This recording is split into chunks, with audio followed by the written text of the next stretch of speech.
ఈరోజు Zilla Parishad high school జనకాపూర్లో parent teachers meeting parent teachers meeting ఇది ఈరోజు కొత్తగా మొదలైంది కాదు. ఈ విద్యా సంవత్సరం ప్రారంభం నుంచి ప్రతి మూడవ శనివారం నాడు పేరెంట్ టీచర్స్ మీటింగ్ నడుస్తున్నారు.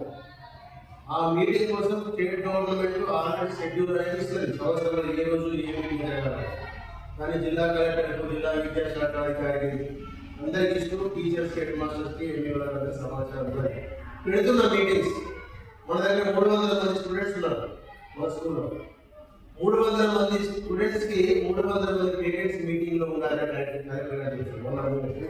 మీటింగ్ హెడ్ మాస్టర్స్కి, ఎంపీడీఓలకి, పంచాయత్ సెక్రటరీలకి, ఈ డిఆర్డీఏ ఏపీఎంలకి, తర్వాత మీటింగ్ అందరికీ పెట్టింది. దాంట్లో చెప్పిన విషయం ఏంటంటే ఈసారి జరిగే మీటింగ్ 14 నవంబర్ ఇవాళ చిల్డ్రన్స్ డే, బాలల దినోత్సవం. చాచార్యులు ముఖ్యమంత్రి బాలల దినోత్సవం జరుపుకుంటారు కాబట్టి ఈ సందర్భంగా పిల్లలందరూ మంచి హ్యాపీగా వాళ్ళ జీవితం ఒక గొప్ప దిశగా ప్రయాణం చేయడానికి కోసము ఒక మంచి మీటింగ్ కండక్ట్ చేస్తున్నామని చెప్పేసి కలెక్టర్ గారు ఆదేశించారు.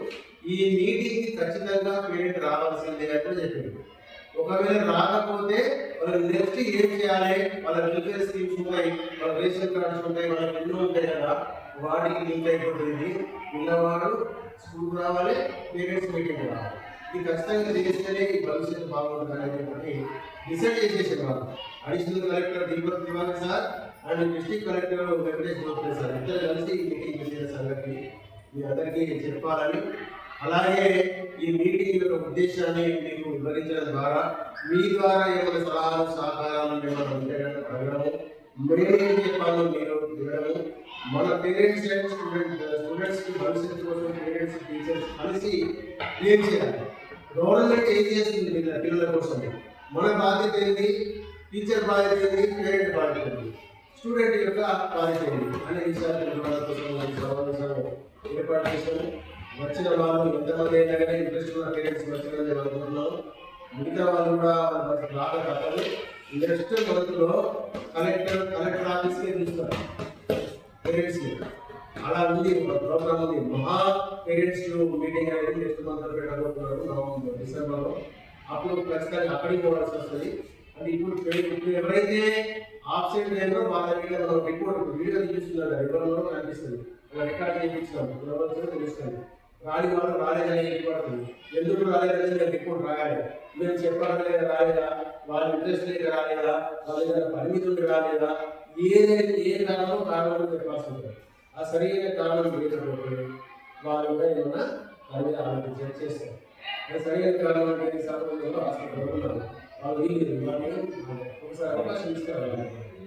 అది ఖచ్చితంగా అంటే అలాంటి ఈరోజు సమావేశంలో మాకు ఈరోజు ఇన్ఛార్జ్ హెచ్ఎస్ మల్లికార్జున సార్, ఇంకా సోదరావు సార్, అలాగే బర్రీ సార్, రవీంద్ర సార్ మరొకసారి నిర్మాణం తెలియజేసుకుంటూ మీరందరూ కూడా ఈరోజు జరిగే సమావేశంలో మీరు ఫ్రీగా అంటే మీ స్టూడెంట్ మీ ఇంట్లో ఏం చేస్తున్నాడు, మీ పిల్లవాడు స్కూల్కు వస్తుందా లేదా, వచ్చిన తర్వాత ఇంటికి వచ్చిన తర్వాత ఏం చేస్తున్నాడు, అంటే మనం వర్క్ చేసుకుంటున్నాం వరకు, లేదా మీరు చేయకుండా తిరుగుతున్నాడా, లేదా మొబైల్ పట్టుకొని ఆడుతున్నాడా, లేదా ఆడుకోవడానికి బయటకు వెళ్ళిపోతున్నాడా, మీరు ఏదైనా పని చెప్తే చేస్తున్నాడా లేదా, మీ ఇంట్లో పేరెంట్స్ మర్యాద ఇస్తున్నాడా లేదా, అలాగే వాళ్ళు స్కూల్కి వస్తున్నామని చెప్పేసి రాకుండా బయట తిరుగుతున్నారా, వాళ్ళ స్కూల్లో వాళ్ళు రాసిన ఎగ్జామ్స్ కావచ్చు, వాళ్ళు ఇక్కడ స్కూల్కి వస్తున్నటువంటి బిహేవియర్ ప్రవర్తన కావచ్చు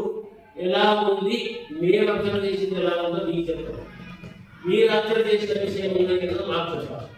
ఎటు తిరిగి పిల్లవాడు దారి తప్పకుండా మన తల్లిదండ్రులకు ఏంటి, పిల్లవాళ్ళే వాళ్ళకు ఆశాసంతాలు, వాళ్ళ జీవితం బాగుపడాలని, వాళ్ళ భవిష్యత్తు బంగారం కావాలని, వాళ్ళ పెద్ద గొప్ప స్థితిలో చూడాలని చెప్పి ఎవరికైనా ఉండదా, మా పిల్లలు బాగుపడాలని ఉంటుంది కదా, చెడిపోవాలని ఎవరు పిల్లలు అది ఆ బాగుపడుతుందా లేదా అనే విషయాన్ని ఎప్పటికప్పుడు పరిశీలించడం చాలా అవసరం.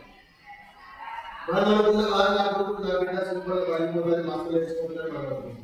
మేమనుకుంటాము అరే ఇట్లా అసలు చదవట్లేదు, పట్టించుకోవట్లేదు, పీరియడ్స్ పట్టించుకోవట్లేదు అని మరి బడికి రావట్లేదు, పిలుస్తారు ఫోన్ చేసి ఫోన్ చేస్తలేదు అని మేము అనుకుంటాం. మా వైపు నుంచి మీ వైపు నుంచి వాళ్ళు చదువు రాని ఫెయిల్ అయినాడు వచ్చి సార్ మా పని మా పిల్లలు ఫెయిల్ అయ్యాడు, మార్కులు ఎందుకు తక్కువ వచ్చినాయి అని అడగచ్చు. అప్పుడు నేను చెప్తాను ఎందుకు తక్కువ ఇస్తాడు, 25 రోజులు బడి నడిచింది, 5 రోజులే వచ్చాడు, ఎట్లా పాస్ అవుతామా అని. ఒకవేళ హోంవర్క్ ఇస్తున్నాం ఇంట్లో చేస్తారు కదా విషయం మనం తీసుకొస్తే ఆ విషయం వాళ్ళే కూడా సర్కారు చదవకుండా నిర్లక్ష్యం చేస్తున్నట్టు కొంతమంది ఇంటర్వ్యూలో చెప్పేసి వెళ్ళిపోతారు, ఇక రాదు వాళ్ళు తెలియదు. నేను ఇంటికి వెళ్ళినా ఇక్కడ ఉన్నా తెలియదు, మాకు మధ్యాహ్నం తెలుస్తుంది లంచ్ చేయడం ఇక్కడ పోయిందంటే సార్ వాడు హోటల్ పోయిందని ఇంటికి పోయిందని ఇంటికి చేసింది. సపోజ్ బయటికి వెళ్ళిన స్థలంలో మీరు ఇంటికి రాలేదు, మన స్కూల్లో లేదు, ఏమైనా జరిగింది ఇవన్నీ జాగ్రత్తలు తీసుకోవడం కోసం మీ అందరికీ సలహాలు సహకారం మీ బాధ్యత మీరు చేయాలి, మా బాధ్యత మీరు చేయాలి. పిల్లలు బాగా చదివేదనుకో, సూపర్ టాలెంట్ గుర్తించిననుకో వాళ్ళు మాకు ఎంత సంతోషమో మీకు ఎంత సంతోషం, మీరు ఎంత తల్లిదండ్రులు ఎంత సంతోషం. కానీ మా స్టూడెంట్ మీరేమంటే మాకు గౌరవం చెప్పుకోవచ్చు.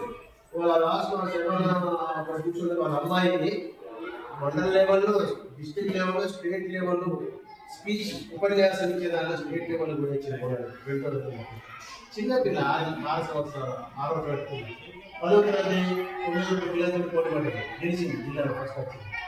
ఎంత ఆనందంగా అనిపిస్తుంది వాళ్ళకి, వాళ్ళ అమ్మకి కానీ మాకు కానీ ఎంత హ్యాపీ అనిపిస్తుంది. ఇలా చాలా మంది పిల్లలు మన ఇట్లా ఎడ్యుకేషన్ పెడితే మన పిల్లలకి ఫస్ట్ వచ్చింది, మన మొత్తం జిల్లాలకు వెళ్తున్నారు, మన పిల్లలకి ఫస్ట్ వచ్చింది. ఎక్కడికి పోయినా కానీ రాష్ట్ర స్థాయిలో అనేక మంది పిల్లలు ఉన్నారు. స్కూల్ నుంచి జలకాపూర్ స్కూల్ పిల్లలకి పోటీ లేదు, ఏ పోటీ పెట్టినా మన పిల్లలు ఉంటారు. అంత ఇంట్రెస్ట్గా చెప్పే టీచర్స్ ఉంటారు, అంత ఇంట్రెస్ట్గా చేయించాలనేటువంటి ఆలోచనలు హెడ్ మాస్టర్ ఉన్నది. అన్ని వసతులు ఉన్నాయి. మేము తిరుగుతాం, ఎవరు పోతాం, మేము చేపిస్తాం, మేము సాధన చేపిస్తాం, ఏమైనా రావాలంటే మేము సహకారం చేసడానికి వెళ్ళాం. ఇలాంటి పరిస్థితుల్లో పిల్లవాడు సరైన అందుకోకపోతే పేరెంట్ నుంచి సహకారం లేకపోతే మేమేం చేయలేము.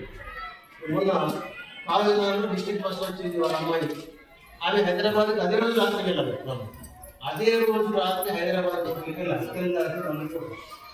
ఆ పరిస్థితుల్లో కాలేజీలో దాకా నేను వెళ్ళాను అనమాట అమ్మాయి. కానీ అక్కడి నుంచి వెళ్ళడానికి కోసం నాకు ఇంజనీరింగ్ పరిస్థితి ఉంది, మా బాబు అడిగితే వెళ్ళింది, నేనైనా పోయినప్పుడు ఎట్లా మా అంటే వాళ్ళ పేరెంట్స్ ఇంట్రెస్ట్ వాళ్ళే తల్లి